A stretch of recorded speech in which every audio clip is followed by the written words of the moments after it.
We also now understand that China respects strength and China will respect strength. तो एक और चीज है, चाइना को ये भी पता लग गया, जो क्वाड जो ऑपरेशनलाइज हुआ है ना चीमा साहब, ये मालाबार एक्सरसाइज की हुई है और ये सब जो क्वाड ऑपरेशनलाइज हुआ है, क्वाड वहां पे ऑपरेशनलाइज हुआ है जहां पे जो चाइना की शाहरग है ना, जो चाइना की जगलर वेन है, the Malacca straits, the South China sea, वहां पे। नमस्कार दोस्तों, मैं दिनेश चौधरी और आपका स्वागत है ओकापी ब्लॉग्स चैनल में। है भारत। तो इंडिया के बारे में ये कहा जा रहा है कि खासकर जो चाइनीज समझते हैं कि जैसे इंडो पैसिफिक में इंडिया को एंगेज करने लगे हैं, जो अभी नेवल एक्सरसाइजेज हुई हैं उसमें भी आप बड़ा एक्टिव हैं।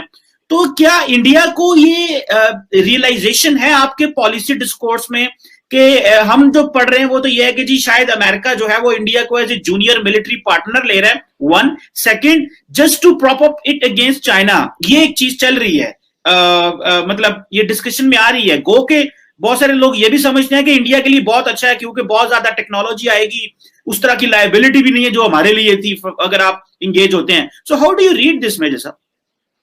चीमा साहब, ऐसा है कि मैं जूनियर मिलिट्री पार्टनर टर्म से तो अग्री नहीं करता, लेकिन हाँ, आपकी बात सच है। देखिए, दोनों को इसकी जरूरत है, इस रिलेशनशिप की। अमेरिका को देखिए, अगर मैं बिल्कुल देसी पिंड की जबान बोलूं तो अगर आपको पहलवान बनना है ना, तो आपको अपने बड़े पहलवान को पछाड़ना पड़ेगा, तब आप पहलवान, लोग आपको तस्लीम करेंगे। एक संस्कृत में शब्द है, एक लफ्ज है संस्कृत में, जिसको हम कहते हैं वर्चस्व। वर्चस्व का मतलब है ओवरऑल सोवरेनिटी।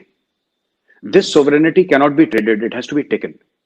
तो बात यह है कि जो लड़ाई चल रही है या जो इख्तलाफात चल रहे हैं चाइना और इंडिया के बीच में, वो चीमा साहब वो ऐसे हैं कि अमेरिका चाहता है कि चाइना कंटेन हो, और इंडिया को अब यह बात इंडिया समझ चुका है कि इस खित्ते में अगर आपको चाइना ऐसा नहीं है। देखिए, चाइना के साथ ये बात सच है, China is a great economic success story, right. आप चाइना गए होंगे, मैं कई बार खुद चाइना जा चुका हूँ, बिजनेस के लिए और काम के लिए, प्रोजेक्ट्स के लिए चाइना काफी जा चुका हूँ।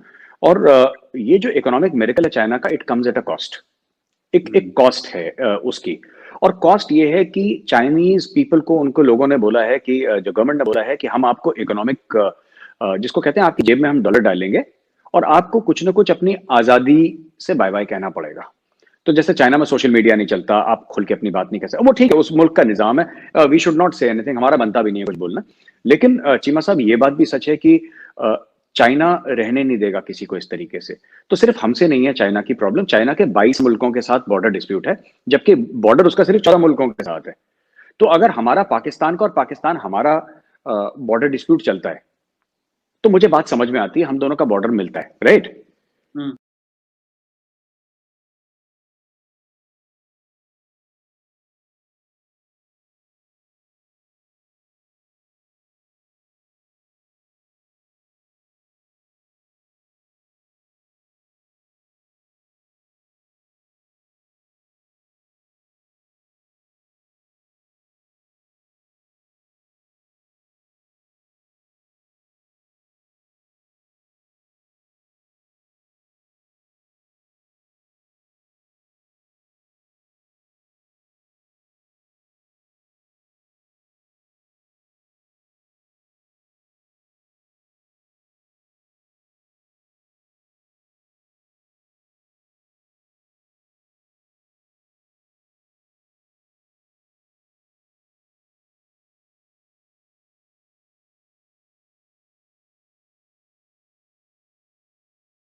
फर्स्ट वाला मामला चल रहा है। मैं आपको बताता हूँ, ये पूरा जो ईस्ट लद्दाख का गेम है ना, इंडिया के अंदर गलवान के बाद एक रियलाइजेशन आया, जो इंडिया को पहले आ जाना चाहिए था। इसमें कमी हमारी है, इसमें मैं चाइना को गुनहगार नहीं ठहरा रहा कि उसने धोखा दिया है और उसने ऐसा करा है और चाइना ने साजिश करी है, नहीं। अगर हम ऐसा कहते हैं तो ये हम में कमी है, क्योंकि चाइना के साथ अगर 62 में आपकी जंग हुई, 67 में आपकी जंग हुई, और चाइना के साथ आपकी अगर ऑफ एंड ऑन कशीदगी चली, तो we should have been better prepared. अब हमने ट्रस्ट करा। हम ये नहीं कहेंगे कि हम बहुत भोले हैं और वो बहुत साजिशी किस्म के लोग हैं, ऐसा नहीं है। जियो पॉलिटिक्स में आपको ये देखना है कि साहब, अगर एक हाथ में मुआयदा है तो दूसरे हाथ में तलवार होना जरूरी है। ये बैलेंस आपको लेके चलना है। ना कोई दोस्त है, ना कोई दुश्मन है, ये धंधे वाली बातें होती हैं। तो आई थिंक एक तो ये हमें चीज समझनी है। दूसरी चीज ये है कि we also now understand that China respects strength and China will respect strength. तो हमारी करीब $100 बिलियन की एनुअल ट्रेड है, और ऐसे मुआयदे हैं कि $500 बिलियन की अगले 5 या 10 साल में $500 बिलियन की ट्रेड हो। वही हमारा अमेरिका के साथ चल रहा है। तो ये एम एक था लेके कि चाइना और अमेरिका को मिला के, इंडिया की दोनों को मिला के $1 ट्रिलियन की एनुअल ट्रेड होनी चाहिए। वो होगी भी आगे चल के। अब वो बैलेंस ऑफ ट्रेड का एक अलग मसला है, जिसके ऊपर we can do another programme, Cheema साहब। बट मुझे ऐसा लगता है कि वो एक जो लाइन है ना, हिंदी में हम लोग लक्ष्मण रेखा कहते हैं, एक रेड लाइन है। They will not cross the Rubicon. ये एक दूसरे को थोड़ी सी नूरा कुश्ती होगी इसमें। आप समझते हैं नूरा कुश्ती term? I don't know Pakistan में क्या बोलते हैं। बहुत ज्यादा है ना, बस तो इसमें थोड़ी सी नूरा कुश्ती होगी। कुछ वो धक्का देंगे, कुछ हम धक्का देंगे, but in the end we realise that this is not a game to the finish. अगर हम ये बोलेंगे कि साहब ये बिल्कुल की एंड तक लड़ाई हो जाएगी और एंड तक सब लोग, ऐसा नहीं होने वाला। There is too much of money involve, there is too much of trade involve. और एक और चीज है, चाइना को ये भी पता लग गया, जो क्वाड जो ऑपरेशनलाइज हुआ है ना चीमा साहब, ये मालाबार एक्सरसाइज की हुई है और ये सब जो क्वाड ऑपरेशनलाइज हुआ है, क्वाड वहां पे ऑपरेशनलाइज हुआ है जहां पे जो चाइना की शाहरग है ना, जो चाइना की जगलर वेन है, the Malacca straits, the South China sea, वहां पे यूएस के आज भी वहां पे चीमा साहब एयरक्राफ्ट कैरियर्स हैं, वहां पे B-52 बॉम्बर्स हैं, वहां पे इंडिया का वहां पे वो है, क्या नाम कहते हैं, India also has its aircraft carrier there, India has its fighter jets, India अपने बेसिस बना रहा है। तो ठीक है, ये कशीदगी चलेगी। मैं ये कहूंगा कि अभी दोस्ती हो जाए, ऐसा नहीं होने वाला। ये कशीदगी चलेगी, हु ब्लिंक्स फर्स्ट, और उसके बाद